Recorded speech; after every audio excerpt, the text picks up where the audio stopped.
যে টাই, লোকে পরে জামার উপরে, আর তুই গলায় দড়ি বানিয়ে ঘুরে বেড়াচ্ছিস। আমার নাক চুল সব কাটা যাচ্ছে।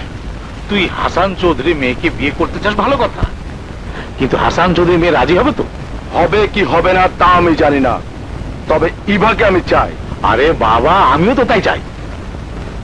হাসান চৌধুরী মেয়েকে বিয়ে করতে পারলে রাজকন্যা পাবি, সেই সাথে রাজত্ব। ওর কোটি কোটি টাকার সম্পত্তির মালিক হব আমরা। কালই আমি হাসান চৌধুরীর কাছে প্রস্তাব নিয়ে যাব। হোয়াট? তোর সাহস তো কম নয়, একটা চরিত্রহীন লম্পট ছেলের বিয়ের প্রস্তাব নিয়ে এসেছিস আমার কাছে, আমার মেয়ের জন্য। চৌধুরী ওর বন্ধু। আরে রাখ তোর বন্ধু।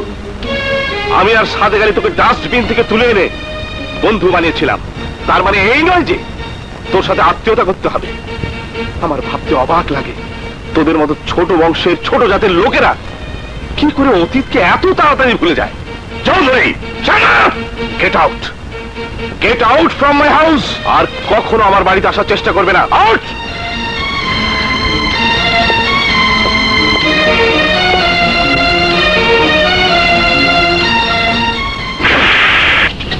ড্যাড, চুপ শুয়োরের বাচ্চা, তোর জন্য আমার মান সম্মানিত সব চলে গেছে। ড্যাড, তুমি কিন্তু আমাকে ইনসাল্ট করে কথা বলছো। বলবোই তো, তোর প্রেস্টিজ জ্ঞান যে এত টনটনা তা আমার জানা ছিল না।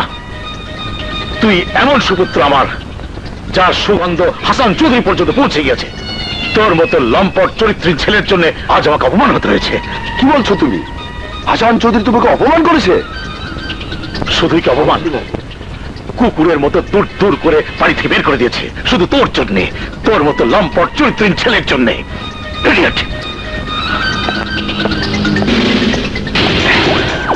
হাসান চৌধুরী, তুমি আমাকে চরিত্রহীন লম্পট বলেছো, আমার ড্যাডকে অপমান করেছো। আমি তোমার মেয়ের চরিত্রে এমন কলঙ্কের দাগ লাগিয়ে দেব যাতে কোনোদিন কোনো ছেলে তোমার মেয়েকে বিয়ে করতে রাজি না হয়। তখন বাধ্য হয়ে ইভাকে তুলে দিতে হবে আমার হাতে। হ্যাঁ, না না, যেদিন তোকে টিচ করেছিলাম তুই আমাকে থাপ্পড় মেরেছিলি, আবার তোর বাপকেও বলে দিয়েছিস। ঠিক, তোর বাবা আমার বাবাকে অপমান করে বাড়ি থেকে বের করে দিয়েছে, আমাকে চরিত্রহীন লম্পট উপাধি দিয়েছে। আমি কত বড় চরিত্রহীন লম্পট তা তুই এখন হাড়ে হাড়ে টের পাবি।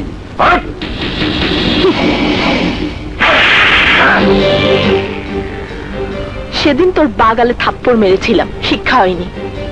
আজ তোর ডান গালে থাপ্পড় মেরে শিক্ষা দিলাম, আর কোনোদিন যেন কোনো মেয়ের গায়ে হাত না দিস। না না বেবি, এ থাপ্পড়ের মজা না নিয়ে তুমি যেতে পারবে না।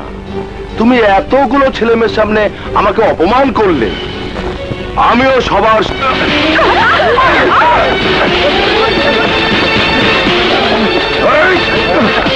শালা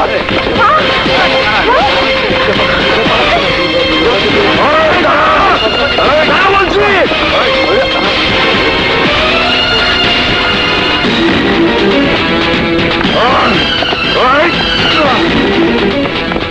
রাজু, রাজু সর্বনাশ হয়ে গেছে। ইভাকে ড্যানি তুলে নিয়ে যাচ্ছে, ওকে বাঁচা। তুলে নিলে আমার কি? আমি কেন ওকে বাঁচাবো? ও আমার কে? ও তোর কেউ না, কিন্তু ইভা এই কলেজেরই ছাত্রী। তুই কি চাস আমগো সবার চোখের সামনে ওর ইজ্জত নষ্ট হয়ে যাক? তুই কি চাস তোর ভালোবাসার ইভারে একটা হাই না ছিঁড়ে ছিঁড়ে খাক? তুই মুখে না কইলে কি হইব, অন্তরে তুই ঠিকই ইভারে ভালোবাসোস। তুই কি চাস তোর ভালোবাসার ফুল নষ্ট হয়ে যাক?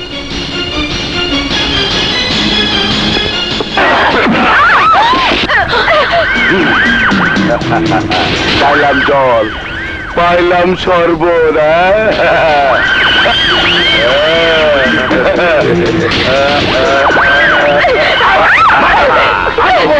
কিন্তু শরবত আমি খাবই। আরে শোন না,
ছাড়! ওই, তোকে আমি দেখে নেব, কথা মনে রাখিস। চল। শালা।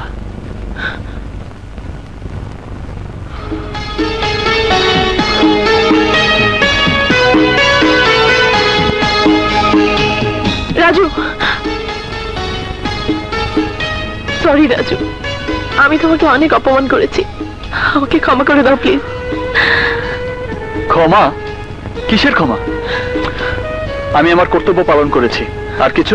রাজু, আমি জানি তুমি আমার উপর প্রচন্ড রাগ করে আছো। রাগ? কিসের রাগ? আমি গরিব, আমি ছোট লোক, আমি খ্যাত, আর তুমি বড় লোক। তোমার উপর রাগ করবো কোন অধিকারে? যদি বলি ভালোবাসার অধিকারে। হ্যাঁ? ভালোবাসা?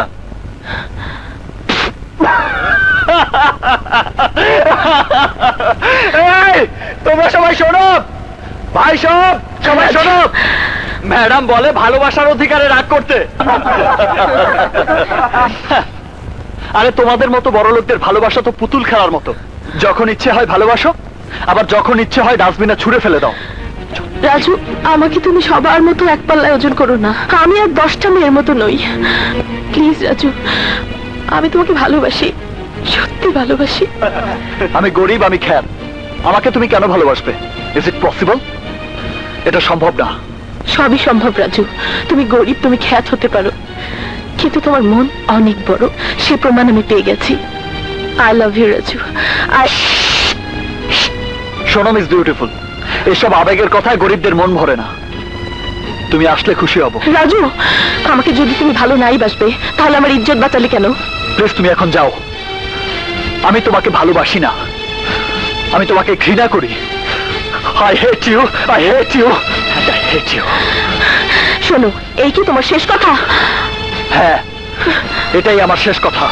তাহলে আমার শেষ কথাটা শুনে নাও। তুমি যদি আমার ভালোবাসা গ্রহণ না করো, এই মুহূর্তে আমি জীবন দিয়ে প্রমাণ করে দেব যে আমি তোমাকে ভালোবাসি। হ্যাঁ?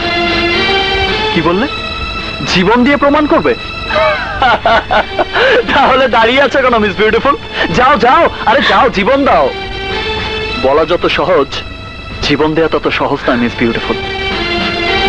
ভাই সাহেব, ও নাকি ভালোবাসার জন্য জীবন দেবে, তা দাঁড়িয়ে আছো কেন মিস বিউটিফুল? আরে যাও, আহা যাও না, লক্ষ্মী মেয়ের মতো জীবনটা দিয়ে দাও। আহা যাও না।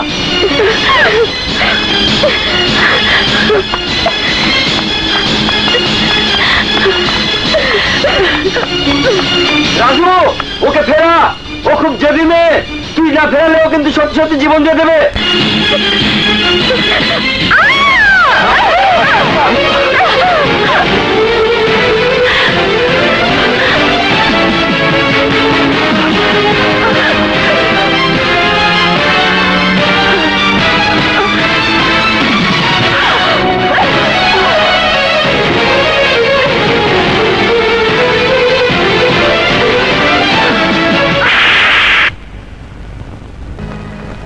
চাষ করে নিয়েছে, ওকে আমি ছাড়বো না, ছাড়বো না। ভাই খাজা বল, রাজুর বাচ্চা কোথায় থাকে? মিল ব্যারাক। মিল ব্যারাক।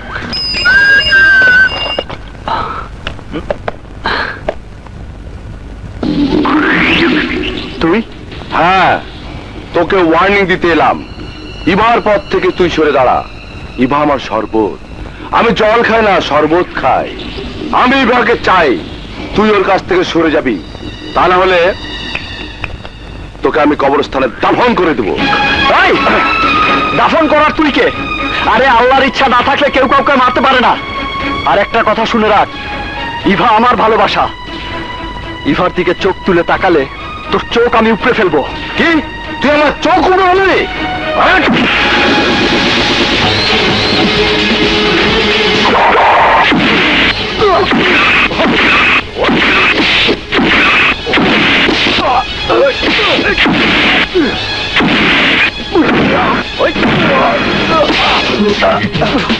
ভাইয়া, ভাইয়া ওকে ছেড়ে দে, ভাইয়া, ভাইয়া ওকে ছেড়ে দে।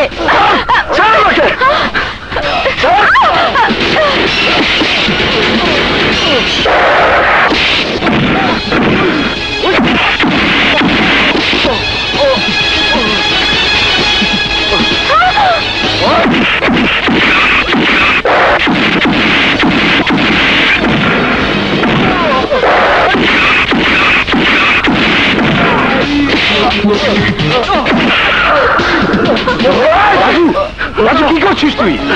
তুই আমার ছেলে হয়ে একটা মানুষকে মারছিস? বাবাও মানুষ না, ও একটা জানোয়ার, আর জানোয়ারকে মারলে পাপ হয় না। আর ছাড়, ছেড়বে না, মানুষ কখনো জানোয়ার হতে পারে না। যা, আমার বাবার জন্য আজকেও তুই বেঁচে গেলি। যাচ্ছি, তবে কথাটা মনে রাখিস। ভাইয়া, ভাইয়া, থাম রাজু, ভাইয়া, ওকে যেতে দে। এ কি রক্ত? ওরা মানুষ ভালো। দাঁড়া, আমি ডেটল তুলা নিয়ে আসি। হ্যাঁ, আরে এমন কিছু না, সামান্য একটু রক্ত। সে তো দেখতেই পাচ্ছি, কপাল কেটে রক্ত ঝরছে, ফলে এমন কিছু না। এভাবে রক্ত নষ্ট করিস নে, রক্তের অনেক দাম বাবা, রক্তের অনেক দাম। বাবা, ওই সন্ত্রাসীরা যখন সারা দেশে রক্ত ছড়াচ্ছে, ওদেরকে প্রতিরোধ করতে হলে রক্তই ছড়াতে হবে। না না, রক্ত দিয়ে রক্ত বন্ধ করা যায় না। তার জন্য চাই ভালোবাসা, স্নেহ, মমতা। যারা বিপথে চলে গেছে তাদের ভালোবাসা দিয়ে পথে ফিরিয়ে আনতে হবে। যাও বাবা, হাত মুখ ধুয়ে এসো, আমি তোমাদের খাবার দিচ্ছি। হ্যাঁ, আজ দুজনে একবে। যাও বাবা। আচ্ছা আচ্ছা। হ্যাঁ, ইস, কতখানি কেটে গেছে। আস্তে। ভাইয়া, ইভাটা আবার কে? মানে ইভা, ইভা, ইভা একটা মেয়ে। বুঝি